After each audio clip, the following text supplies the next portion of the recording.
제가 앞에서 찬양 인도를 하고 있는 모습을 보시고 아마 다들 놀라셨을 것 같습니다. 이게 지금 무슨 상황인가 궁금하셔서 찬양에 집중을 못하시진 않았을까 걱정스러운 마음이 들긴 합니다만 저만의 쓸데없는 걱정인 줄로 믿습니다. 12월부터 권사님들, 집사님들께서 다들 제가 어디 가는 줄 아시고 자꾸 마지막 인사를 하시고 선물을 주시고 그러셔서 아니 당장 어디 다른 교회 갈 것도 아닌데 다들 왜들 이러시나 하고 당황스러웠거든요. 왜냐하면 저는 어디 갈 생각이 없었습니다. 다만 모태신앙으로 시작해서 이 등대교회 안에서만 40년을 있었다 보니까 다른 교회들은 어떤 식으로 좀 예배를 드리고 또 시설들이 어떻게 되어 있고 이런 궁금증들이 좀 있어서 그런 견문을 좀 넓혀보고자 2025년도에는 제가 등대교회에서 맡고 있던 것들을 좀 다 내려놓고 한 해 동안만 조금 자유롭게 여러 교회들을 탐방해보는 그런 시간을 가져보려고 했던 거죠. 또 제가 교회 안에서 너무 혼자서 이것저것 다 하고 있다 보니까 혹시라도 어떤 일들 때문에 제가 갑자기 빠져버리게 되어버리면 대체할 사람이 없는 것도 있고 또 여러 사람들이 함께 봉사할 수 있는 것들을 가지고 저 혼자 계속해서 다 맡아서 하고 있는 것이 다른 사람들도 이러한 자리를 통해 은혜를 받을 수 있는 기회를 막는 것이 아닌가 하는 그런 생각들도 좀 들어서 여러 가지 복합적인 생각으로 내린 결론이었습니다. 그러니까 주일에는 다른 교회를 갔다가도 또 뭐 금요철에 예배 때는 등대교회 나와서 예배드리고 가고 뭐 그럴 생각이었는데 다들 제가 바로 어디 살아있는 것처럼 대하시니까 솔직히 좀 당황스러웠던 거죠. 그런데 우리 교회 권사님들은 역시 그 영적인 어떤 능력 자체가 좀 다르신 분들인 것 같아요. 사실 제가 갑작스럽게 이번 돌아오는 1월 12일부터 다른 교회 교육전도사로 부임을 좀 하게 되었습니다. 놀라시지도 않네요.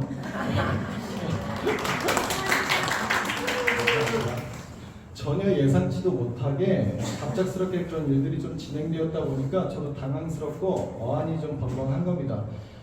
그래도 이렇게 그냥 아무 얘기도 없이 갑자기 다른 교회를 가버리게 되면 물론 뭐 권사님들, 집사님들께서 제가 어딜 가나보다 하고 생각을 하셨다고 하지만 정확하게 제가 뭔가를 말씀드리고 뭐 인사를 드린 게 아니기 때문에 또 궁금해하실 수도 있고 또 저도 찝찝한 마음이 좀 있어서 목사님께 먼저 말씀을 좀 드리고 오늘 이 자리에서 인사를 좀 드릴 겸 그리고 그동안 저에게 어떤 일들이 있었는지 간증을 나누는 시간을 갖고 싶다라고 말씀을 드려서 오늘 갑작스러우시겠지만 저의 간증 집회로 진행을 해보려고 합니다. 괜찮으시죠?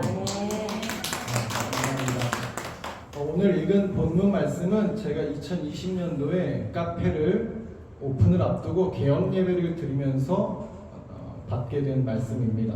지금 와서 이 말씀을 다시 보니까 이게 참 무서운 말씀이었구나 라는 생각이 들기도 하네요. 말씀 계속 띄워놔 주세요.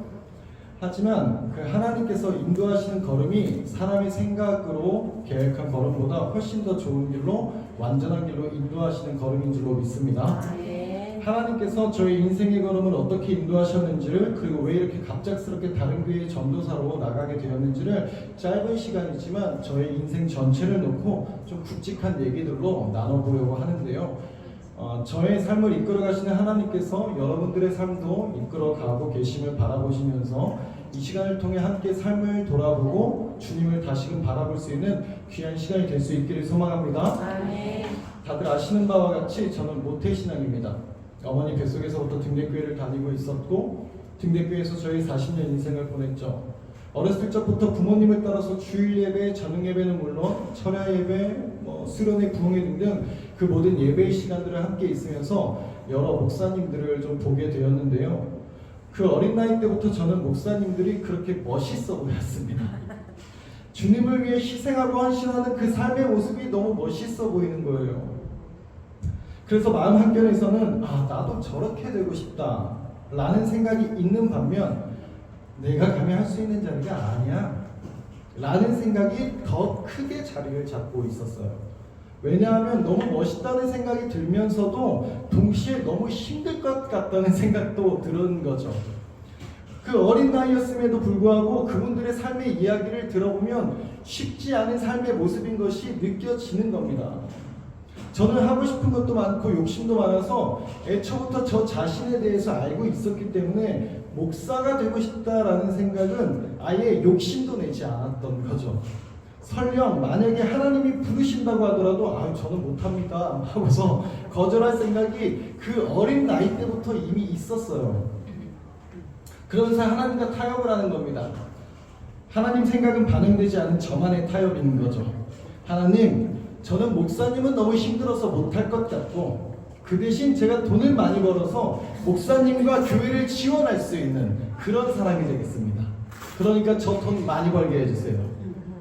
이것이 저의 목표가 된 겁니다.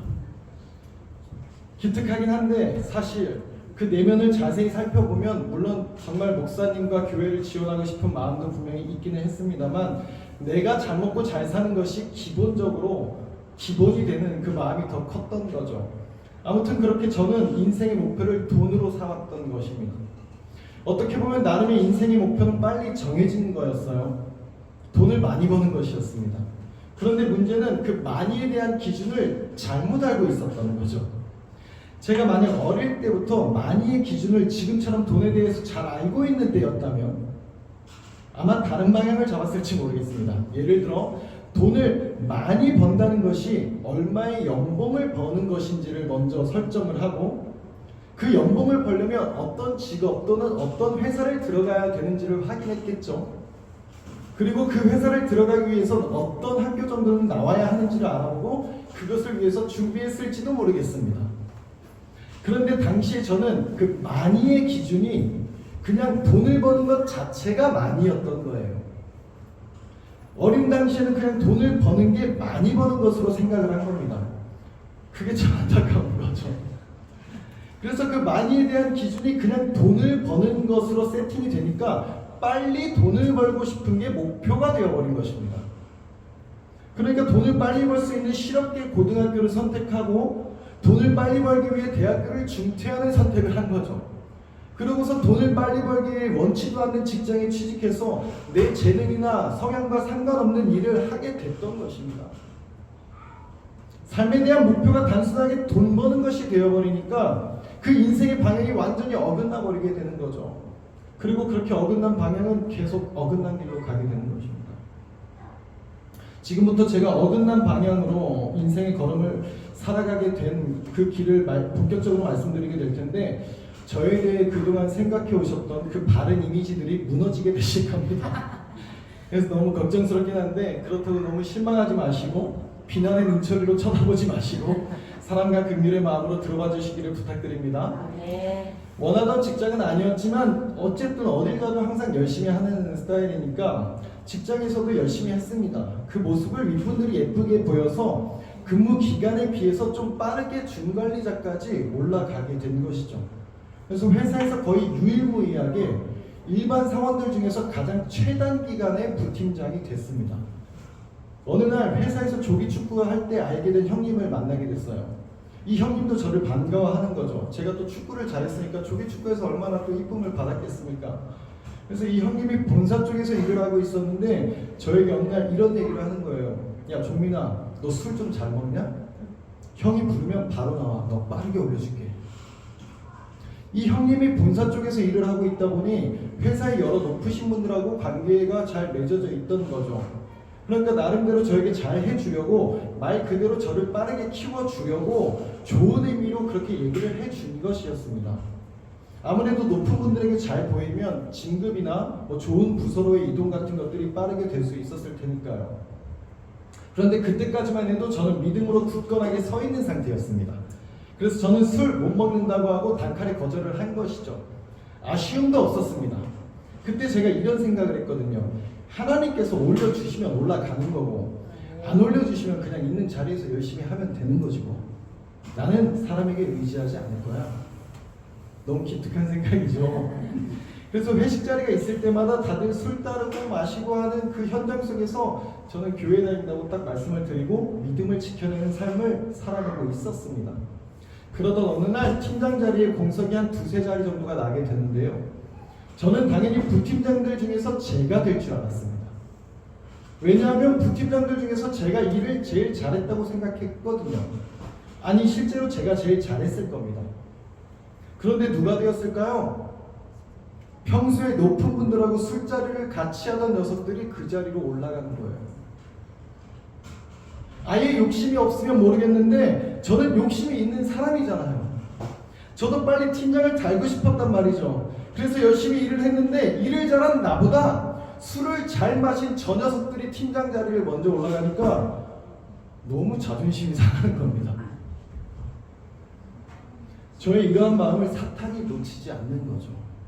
도끼가 생기더라고요. 그래, 술 잘 마셔서 팀장으로 올라갈 것 같으면 오케이, 나도 니들보다 더 잘 마시고 더 잘 놀 수 있어 라는 그런 마음이 올라오는 거예요. 그래서 결국 다음 관리자회식이 있을 때 저는 술을 마시게 됩니다. 제가 또 얼마나 분위기도 잘 띄우고 그래요. 그러니까 술 마시고 취해서 막 신나게 또 분위기 띄우고 하니까 다들 얼마나 좋아했겠습니까?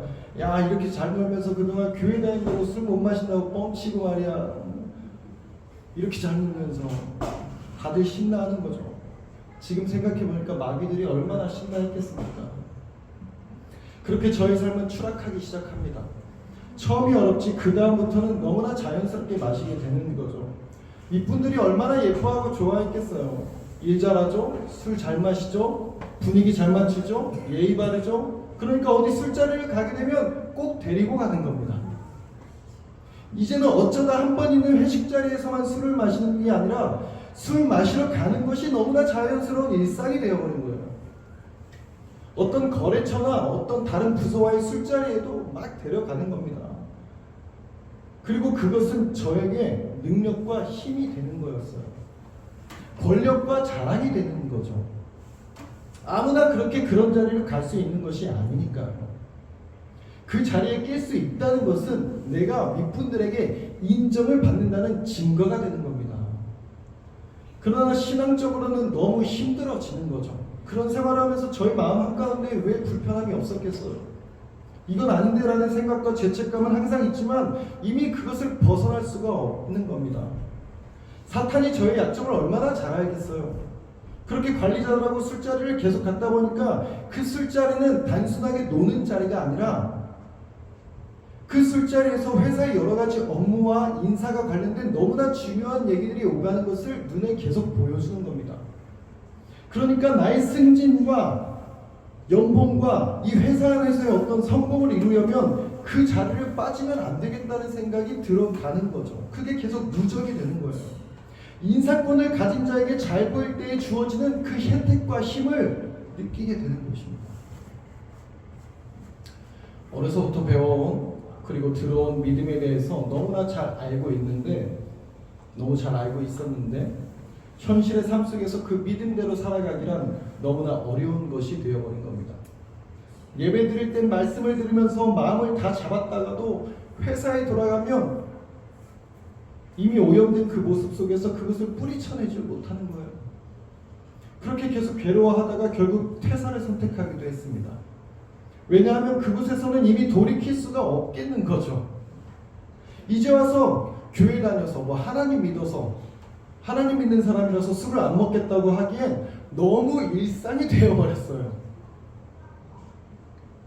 또 그 자리에 있지 않았을 때 나에게 다가올 손해가 너무 눈에 보이는 겁니다. 그래서 그 안에서는 도저히 그것을 끊을 수 없을 것 같아 보여서 결국엔 퇴사를 하는 것밖에는 답이 없겠다 하고 그렇게 다른 회사에 들어갈 땐 정말 믿음으로 다시는 예전의 모습을 반복하지 않겠다고 다짐하면서 퇴사하고 이직을 하는 거죠. 그런데 참 안타까운 것은 그렇게 다른 회사로 옮겼음에도 이미 이전에 다녔던 직장에서 그런 정치적인 모습을 너무나 적나라하게 봐왔고 그것이 몸에 인식이 되었기 때문에 새로 옮긴 회사 안에서도 그런 정치적인 모습이 눈에 보일 수밖에 없는 거죠. 어떻게 하면 윗분들에게 더 잘 보이고 이 회사에서 살아남을 수 있는지에 대한 데이터가 고착이 되어버린 겁니다. 그러든지 말든지 신경 안 쓰고 내 일만 열심히 하면 될 텐데 이 회사에서 더 잘 되고 싶은 그 욕심이 올라오는 거죠. 결국 그 욕심에 넘어지게 되고 그렇게 또다시 죄의 생활이 반복되는 것입니다. 믿음으로 살겠다고 다짐하고 퇴사한 것이 무색하게 너무나 형편없이 무너져 버리는 거죠. 이게 세상을 살아가는 방법이야. 내가 잘 되려면 어쩔 수 없는 거야. 내가 잘 돼야 가족들도 행복할 수 있지. 다들 이렇게 살아. 그렇게 스스로 위안하면서 말이죠. 하지만 하나님 앞에서는 당당할 수가 없는 겁니다. 그러니까 하나님 앞에 나아가는 것이 얼마나 힘들고 부담스럽고 어려웠겠어요. 나의 믿음과 현실 속 삶의 모습과의 괴리 때문에 예배를 드리러 가는 그 발걸음조차 너무나 무거운 삶을 살아가는 거예요. 벗어나고 싶지만 벗어날 수 없는 그 죄의 늪에 빠져서 주님께로 돌아가지를 못하고 있는 삶을 살아가고 있던 것입니다.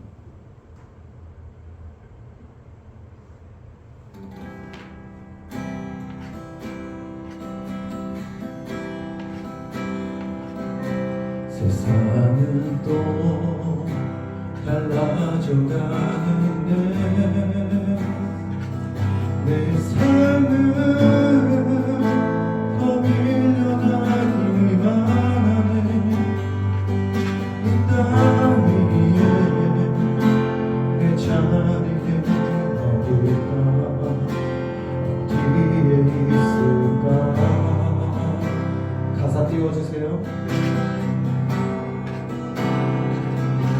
어쩔 수가 없다 말하지만 난 항상 내가 원하는 걸 택하네. 말라거리 내 삶은 언제부터 멀어져온 걸까.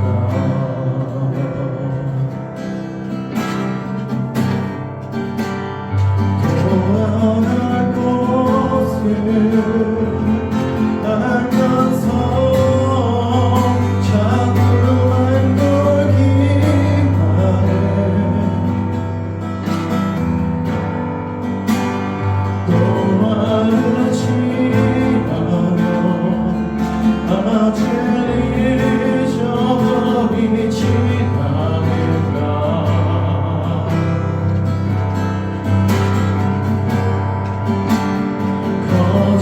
거저가는 수치와 이름 어린 마음만 두려워.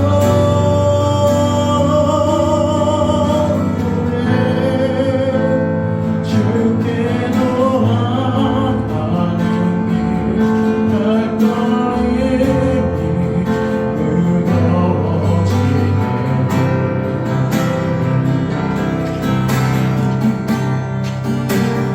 돌아갈 곳을 알면서 자꾸만 걸기만 해. 또 아르지 않으면 아주 잊어버리지 않을까.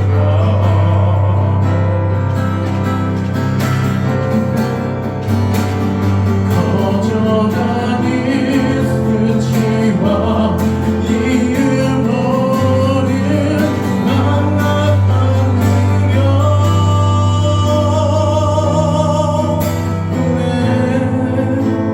주께 돌아가는 길 발걸음이 무거워지네.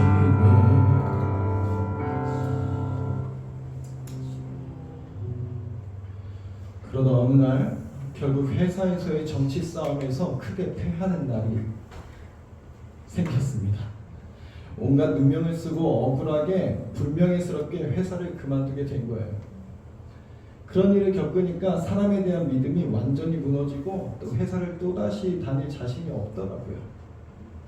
게다가 아이도 점점 커가니까 내 월급쟁이 월급만으로는 부족하겠다는 생각도 들어서 겸사겸사 자영업을 계획하게 됩니다. 그래서 여러 가지 창업 관련된 내용들을 비교해 보면서 최종적으로 카페를 차리기로 정하고 새로운 시작에 대한 부푼 꿈을 안고서 창업을 준비하는 거죠. 그런데 2020년 들어서 불안한 뉴스 소식들이 올라오기 시작합니다. 네, 코로나에 대한 뉴스들이 스멀스멀 올라오고 있는 거죠. 그러나 사실 그때까지는 별로 크게 위기의식이 없었어요. 왜냐하면 그전에도 사스, 메르스 이런 전염병들에 대한 내용들이 뉴스에 아무리 많이 나왔어도 실제로 아무런 영향이 없었습니다. 그러니까 코로나도 마찬가지로 그렇게 한두 달 시끄럽다가 끝날 것으로 생각을 했던 거죠. 게다가 당시에 여러 전문가들도 여름이 되면 바이러스들이 없어질 것이라는 전망을 내놓기도 했었기 때문에 카페 창업을 멈출 생각이 아예 없었던 거죠. 저의 계획은 그럴듯했습니다. 카페들은 여름이 성수기라고 하니까 오픈하고 두세 달 정도 적응기를 가지고 난 후에 여름을 맞이하면 그때쯤이면 적응도 끝났을 거고 코로나도 끝났을 테니까 그렇게 여름 성수기를 맞이하면 되겠구나. 그것이 저의 2020년에 기대가 가득한 계획이었습니다. 그리고 2020년 4월에 카페를 개업하게 되는 거죠. 그러나 모두 아시다시피 코로나19는 그렇게 쉽게 끝나지 않았습니다. 전 세계 그 어느 누구도 생각하지 못한 코로나 사태가 벌어지게 되면서 저는 카페를 창업하고 3년 동안을 코로나의 위기 속에서 살아가게 됩니다. 직장인 월급으로는 안 될 것 같아서 창업을 한 건데 결과가 어땠겠어요? 절망적이었죠. 그래도 코로나만 끝나면 나아지겠지 하는 기대감 하나만 가지고 계속 버텨봤지만 상황은 점점 안 좋아지는 겁니다. 그래도 카페를 창업하고 좋았던 거 하나는 더 이상 직장 상사에게 잘 보이기 위해 술을 마시지 않아도 된다는 것이었습니다. 이제 누군가에게 잘 보이기 위해 제가 원치 않는 생활을 할 일이 없는 거죠. 물론 벌이가 줄어서 와이프는 답답하고 힘들었겠지만 저는 나름의 회복 기간을 갖게 된 것입니다. 그러던 중에 교회들이 예배 금지령이 떨어지고 온라인 예배로 전환을 해야 되는 상황이 왔죠. 온라인 예배를 송출하기 위해서 교회의 방송 시스템을 구축을 해야 되다 보니까 그 카페 안에서 유튜브로 그런 것들을 공부한 겁니다. 그렇게 유튜브를 보다 보니까 제가 알지 못하는 일들이 너무 많이 볼 수가 있더라고요. 새롭게 하소서 같은 컨텐츠를 보면서 많은 믿음의 사람들의 간증을 보게 되기도 하고 또 그런 여러 영상들을 통해 도전을 얻고 성장도 되는 겁니다. 그래서 그런 영상들을 통해서 저도 영감을 받고 아시지만 저희 부천여중 앞에 성주중 앞에 나가서 기타 치면서 찬양도 하고 아이들을 전도하기도 하고 그랬던 거죠. 그런데 그런 좋은 영상들만 있으면 참 좋을 텐데 그렇지 않은 영상들도 너무 많더라고요. 유튜브를 통해 여러 교회에 대한 내용들을 접하게 되는데 너무 충격적인 것들을 많이 보게 되는 겁니다. 저는 등대교회 안에서만 자라고 등대교회 안에서만 생활했으니까 모든 교회들이 다 이런 모습인 줄 알았어요. 서로 사랑이 넘치고 배려가 가득하고 사랑이 넘치는 게 너무나 당연한 게 교회라고 생각했는데 그렇지 않더라고요. 교회 안에서 추악한 일들이 너무 많이 벌어지고 있는 겁니다. 그것은 일반 성도들뿐만이 아니라 목회자들도 마찬가지고 더 나아가 신학대학교 안에서 신학생들이 말도 안 되는 생각과 행동들을 하고 있는 것들을 보게 된 것입니다. 그리고 목사라는 이들이 전도사라는 이들이 자신들의 유튜브 채널을 개설하고 그 안에서 말도 안 되는 얘기들을 하고 있는 거예요. 문제는 그것을 따르는 사람들이 그 말이 맞다고 하는 사람들이 너무 또 많다는 것입니다. 조회수도 높고 구독자 수도 너무 많은 거죠. 그런 것들을 보면서 너무 괴롭고 걱정이 되는 거예요. 앞으로 저들이 교회의 리더로 서게 되고 한국교회를 이끌어 가게 될 텐데 그 모습이 너무 끔찍한 거죠. 참 웃기죠. 지 먹고 살 걱정이나 하지 무슨 한국교회를 걱정하고 있어 지가. 아무튼 그렇게 안타까워하면서 마음에 막 불이 일어나기 시작하는데 저들과 싸워야겠다는 생각이 드는 겁니다. 그게 만나서 싸우고 그런 게 아니라 올바른 말씀을 전하고 진짜 진리를 전해야겠다는 생각이 드는 거예요. 그런데 문득 이런 생각도 드는 거죠. 내가 뭐라고 저들하고 싸워. 저 사람들은 목사 전도사라는 타이틀을 가지고 있는데 저는 아무것도 아니잖아요. 그러니까 이런 겁니다. 아무것도 모르는 사람에게 어떤 성경에 대해서 뭘 말했다고 했을 때 저 이상한 싸이비 소리를 하는 목사 전도사라는 타이틀을 가지고 있는 사람과 일반 평신도라는 사람이 얘기하는 것에 아무것도 모르는 사람이 그 얘기를 듣는다면 누구의 말을 따를까? 목사 전도사 타이틀을 가진 사람의 말을 따를 것 같은 거죠.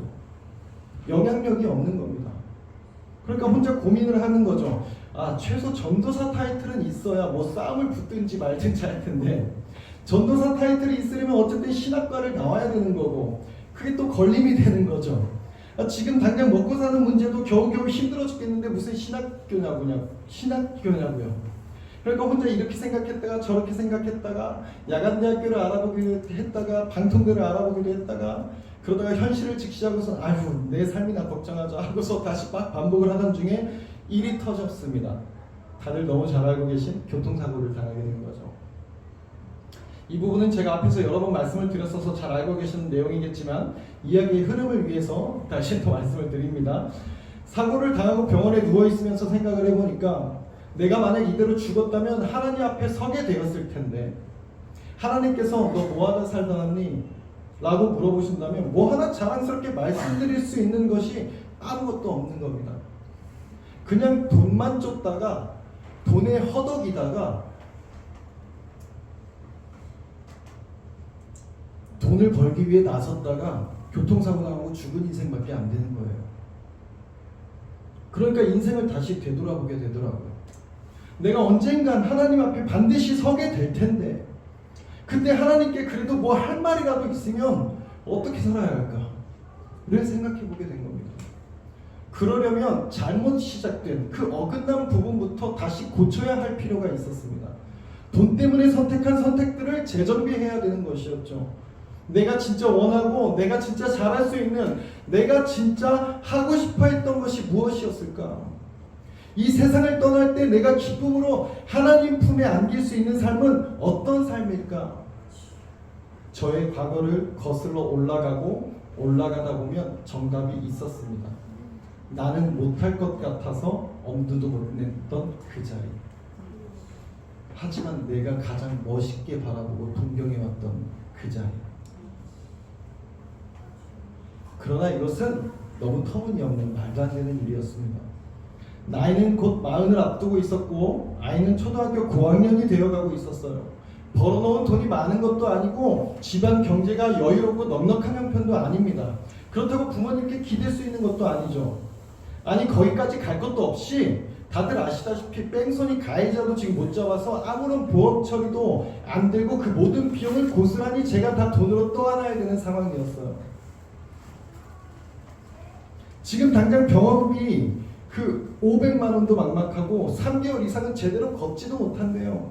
돈벌이는 하지도 못하는 상황에서 고정지출이 매달 몇백만 원씩이 나가게 생긴 이때에 뭔가를 새로 시작해본다는 것은 말도 안 되는 일이었습니다.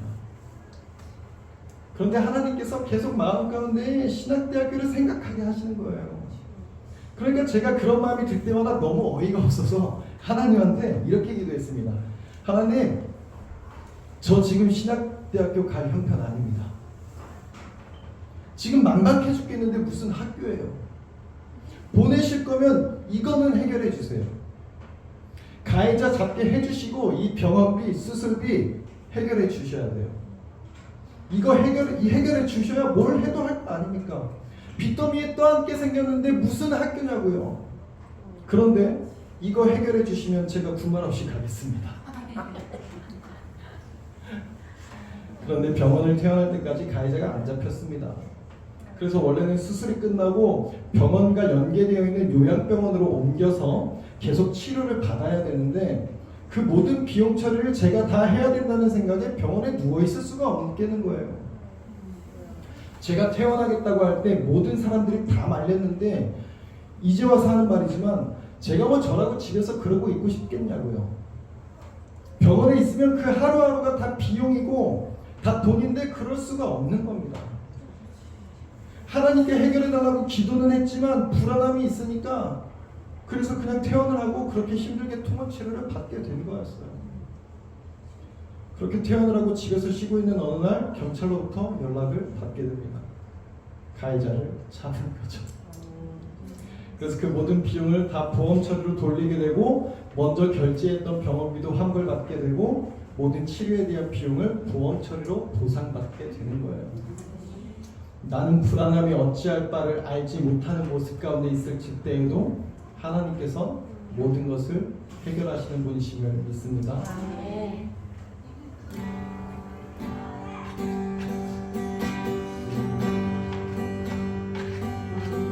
내 아버지 그 품 안에서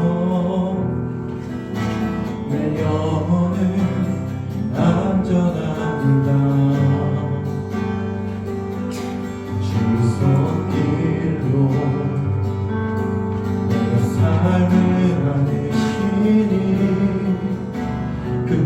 생각이 나를 덮습니다. 나 비록 넘어지며 흔들리지만 주 내 안에 거하며 나를 붙드시니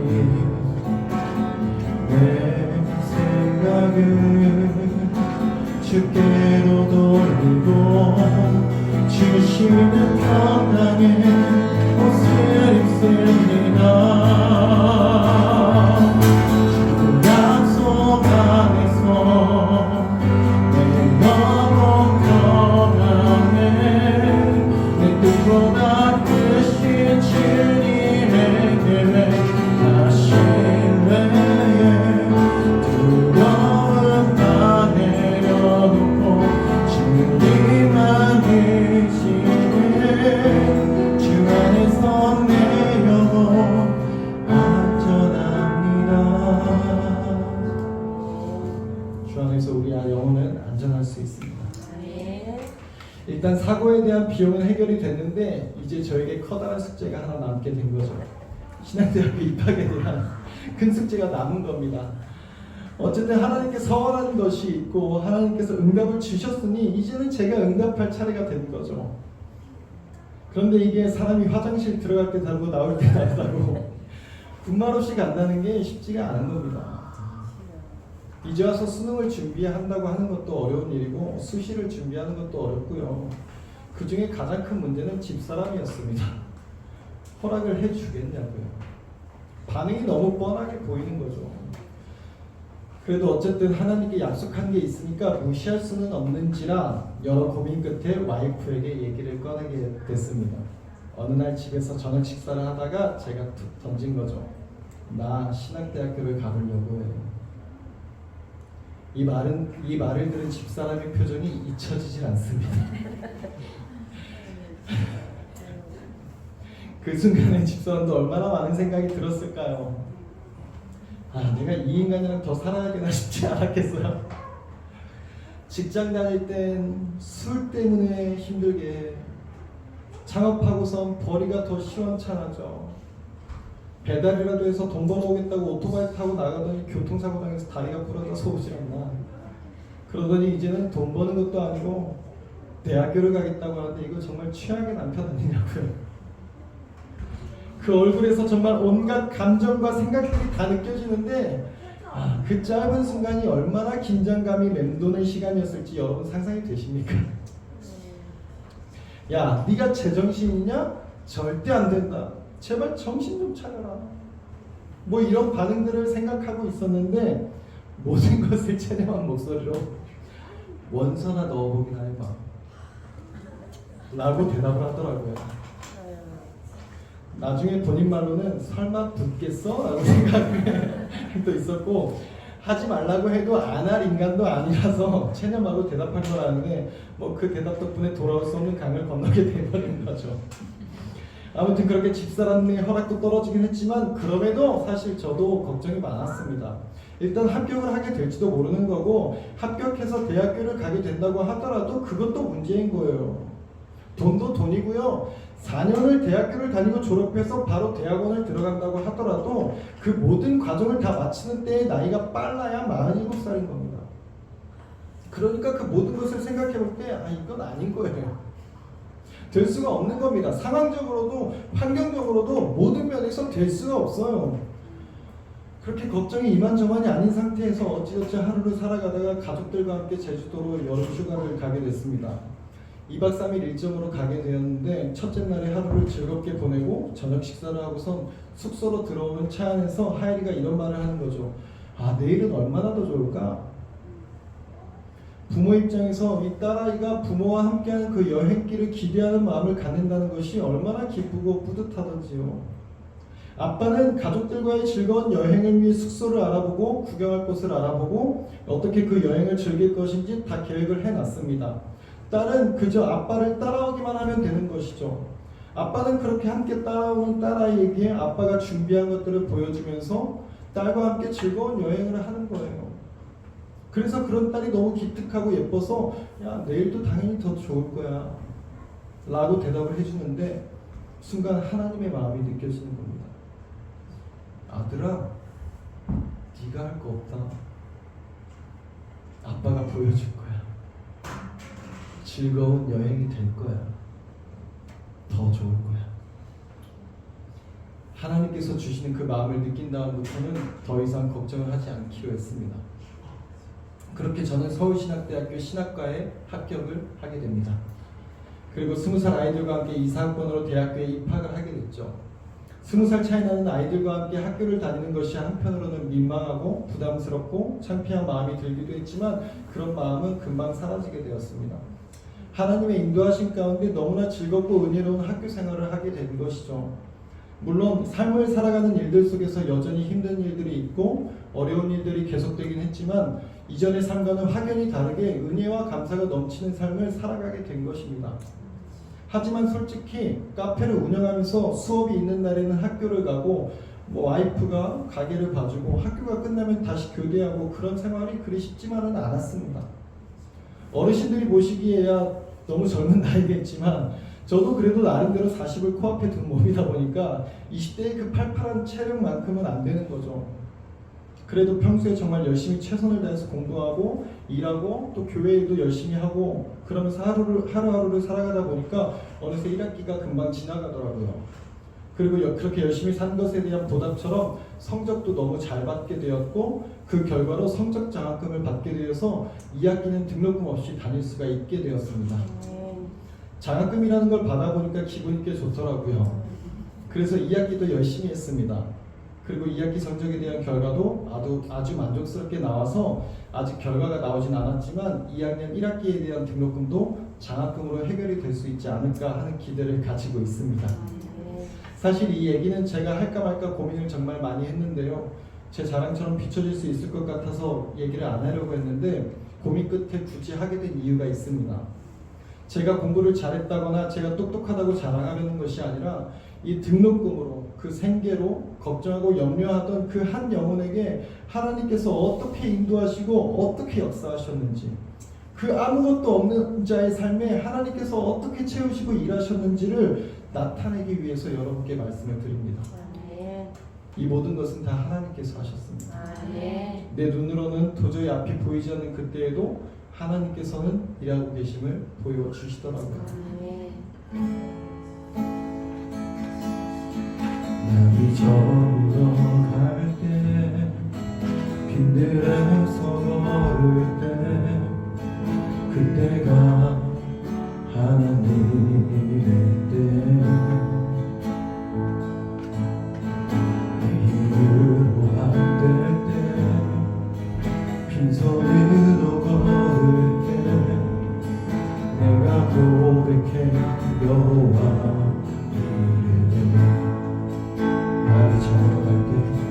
나비 저물어 갈 때 빈들에서 걸을 때 그때가 하나님의 때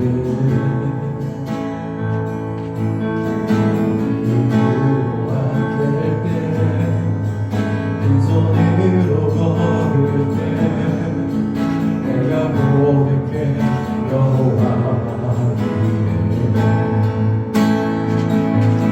주가 일하시네 주가 일하시네 주께 아끼지 않는 자에게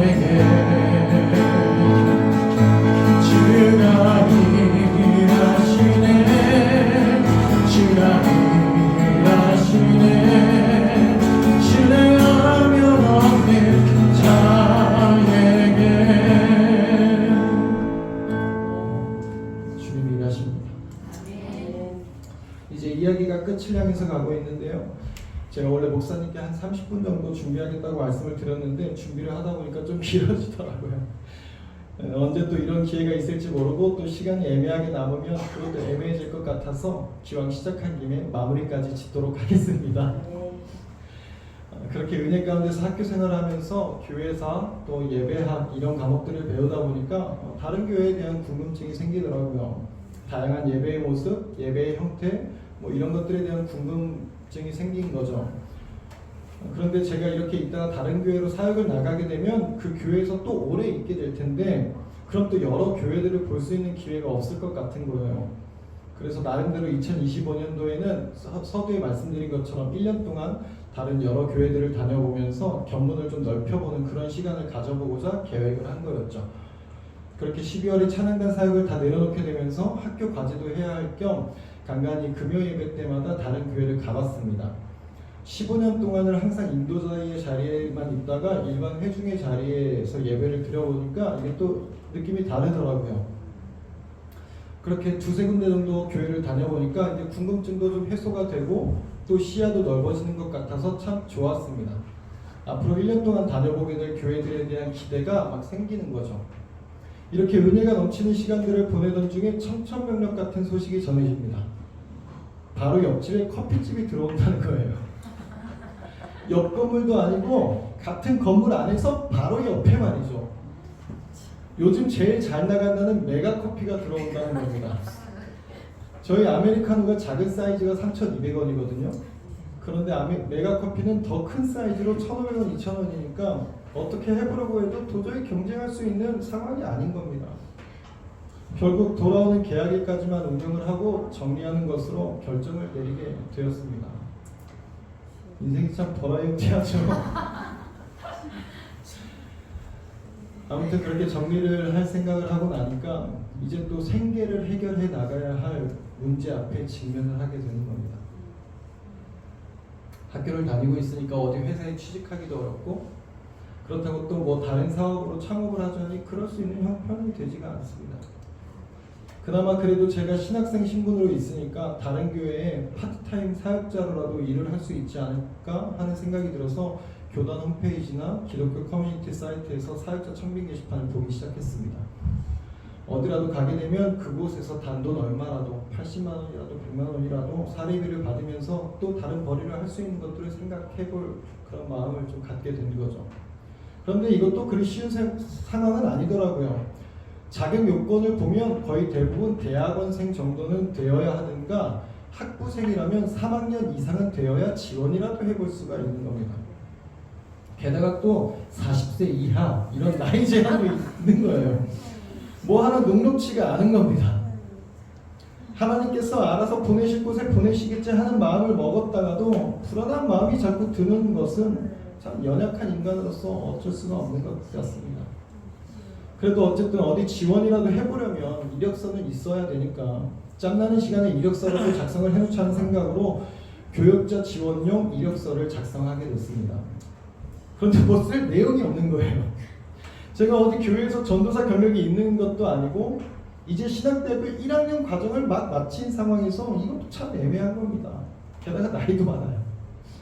뭐 하나 쓸 것 없는 이력서에 그래도 제가 등대교회에서 해온 것들이 있지 않습니까? 찬양인도부터 시작해서 뭐 교회 유튜브, 방송, 뭐 학생부, 주보 만든 거 이런 것들을 하나하나 정리하면서 이력서를 채워나갔습니다. 그러고서 평소처럼 카페에서 그 청빙 게시판을 쭉 보고 있는데 몇 번 눈에 들어왔던 교회가 있었거든요. 그런데 그 교회에서 구하는 내용을 보면 항상 뭐 강도사, 목사 이런 분들만 구하는 글만 올라왔는데 이번에 준전임 사역자라고 게시글이 올라온 거예요. 사역자면 전도사도 포함되는 거잖아요. 그래서 자격 요건에 그런데 자격 요건에 대학교 졸업이라고 나와 있어서 안 되겠다 하고 그냥 넘기려다가 이력서도 다 썼고 하니까 경험 삼아서 넣어보기나 하자 하고 큰 기대 없이 그냥 메일을 보내봤습니다. 그런데 연락이 온 거죠. 면접 일정이 잡힌 거예요. 이게 무슨 일인가 싶었습니다. 이력서를 제대로 안 보신 거 아닌가? 이런 생각도 막 들었던 거죠. 와이프는 계속 붙을 것 같다고 하는데 사실 저는 기대를 할 수가 없었습니다. 앞서 말씀드린 것처럼 저는 될 수 있는 요건이 아니었거든요. 더군다나 파트도 아니고 준전임이면 보통 경력자들을 뽑는단 말이죠. 그래서 별로 큰 기대 없이 면접을 보러 갔습니다. 오랜만에 면접을 보려니까 긴장이 되더라고요. 또 교육자 면접은 처음이었으니까 얼마나 떨렸겠어요. 그렇게 교회에 도착을 하고 나서 담임 목사님, 총괄기획 목사님, 선임 목사님 이렇게 세 분과 면접이 진행이 되는데 담임 목사님께서 이력서를 보시면서 계속 우와 우와 거리시는 거예요. 우와, 찬양인들을 15년이나 하셨어요? 우와, 유튜브 채널을 직접 만드신 거예요? 우와, 주보를 만드셨어요? 우와, 혼자 다 하셨네요? 분위기가 꽤 좋게 흘러가서 긴장도 금세 풀어지고 편한 분위기 속에서 면접을 봤습니다. 면접이 끝나갈 쯤에 담임 목사님께서 이런 말씀을 하시는 겁니다. 사실 부교육자 공고를 이전부터 계속 냈는데 이상할 정도로 안 뽑히더라고요. 이렇게까지 안 뽑힌 적이 없어서 이상하다고 생각을 했었는데 하나님께서 전도사님 보내주시려고 그러셨나 봅니다. 아무것도 아닌 사람한테 그런 말씀을 해주시는 것도 참 감사했는데 저는 담임 목사님의 그 말씀을 들으면서 마음 가운데 주시는 주님의 음성을 들었습니다. 아들아, 내가 다 준비해놨어. 그렇게 면접에서 합격을 하고 돌아오는 12일부터 그 교회에서 교육전도사로 사역을 하게 되었습니다. 아직도 실감이 안 나고 제가 어떻게 합격을 한 것인지 참 의아한데요. 아니 어쩌면 그래서 더 하나님께서 인도하셨다고 생각할 수밖에 없는 것 같기도 합니다. 처음 작성한 이력서로 처음 지원을 했는데 첫 사역지가 정해진 거예요. 이것은 제가 이력서를 잘 작성하고 면접을 잘 본 것이 아니라 생계와 사역에 대한 일들로 걱정하고 염려하고 있는 그 영혼에게 하나님의 인도하심을 나타내시는 것을 여러분들에게 증거하기 위해서 말씀드리는 것인 줄로 믿으시기를 바랍니다. 이제 마무리를 하겠습니다. 저의 삶을 돌아보면 저는 철저하게 실패한 삶을 살아왔습니다. 제가 계획한 모든 것들은 다 실패를 했죠. 제가 계획했던 그 일들 하나하나를 따로 놓고 본다면 실패투성이고 실패한 모습밖에 남지 않는데요. 저의 인생 전체를 놓고 본다면 하나님의 계획 안에서 저는 성공한 삶을 살아가고 있음을 고백합니다. 당시에는 너무 힘들었던 실패의 일들이었지만 그 실패의 일들이 없었다면 하나님의 역사하심의 체험 또한 맛보지 못하는 일들이었던 거죠. 회사에서 나오게 됨으로 인해서 카페를 차리면서 술을 안 마셔도 될 수 있었고, 코로나로 인해서 새로운 도전을 얻을 수가 있었고, 사고로 인해서 삶을 되돌아볼 수 있었으며, 가해자를 못 잡는 그 상황으로 인해서 하나님께 서원할 수가 있었고, 경제적 어려움으로 인해서 더 열심히 공부에 매진함으로 등록금에 대한 문제를 해결할 수 있었습니다. 실패처럼 보이는 바로 옆에 메가커피가 들어옴으로 인해서 사역지를 빠르게 구할 수 있게 되기도 했었죠. 실패처럼 보이는 그 모든 과정들을 통해서 하나님께서 예비하신 그 성공의 목적지로 지금도 여전히 저의 삶을 이끌어가고 계심을 믿습니다. 2025년을 향한 저의 계획도 시작을 하자마자 끝이 나버렸어요. 그러나 그것을 실망하지 않을 수 있는 것은 저의 계획은 끝났지만 하나님의 계획하신 일들은 시작되었기 때문입니다. 사람이 마음으로 자기의 길을 계획할지라도 그 걸음을 인도하시는 분은 하나님이시라고 말씀하신 주님께서 저의 그 어떤 계획보다, 저의 그 어떤 생각보다 더 크고 놀라운 계획으로 제 인생의 걸음을 인도하실 줄로 믿습니다. 그 걸음 가운데 작은 소망이 있다면 제가 어디를 가든지 등대교회의 자랑이 될 수 있기를 소망해 봅니다. 그러한 걸음을 걸어갈 수 있도록 여기 계신 성도님들께서 김종민 전도사의 그 걸음을 기억해 주시고 기억나실 때마다 기도해 주실 수 있기를 부탁드립니다. 짧은 시간 동안 저의 인생 전체를 놓고 저희 이야기를 나눴지만 이 자리에 계신 모든 분들께도 하나님의 동일한 인도하심과 은혜의 역사가 있는 줄로 믿습니다. 부족한 저의 간증이었지만 이 부족한 간증을 통해서 여러분들의 삶 가운데서 역사하시는 하나님을 다시금 기억하시고 그 삶의 발걸음을 인도하시는 하나님을 바라볼 수 있는 시간이 되셨기를 소망해 봅니다. 그 모든 실패의 순간과 그 아픔의 일들, 그 끝나버린 것 같은 시간들 속에서 하나님은 여전히 일하고 계시고 그 걸음을 인도하고 계심을 믿으십시오.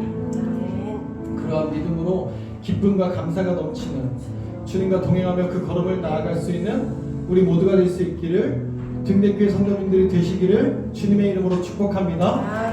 마지막으로 찬양 한 곡 부르면서 함께 고백했으면 좋겠습니다. 이 찬양을 부르고 제가 잠깐 기도하고 마칠 텐데요. 주가 보이신 생명의 길 함께 찬양하시겠습니다.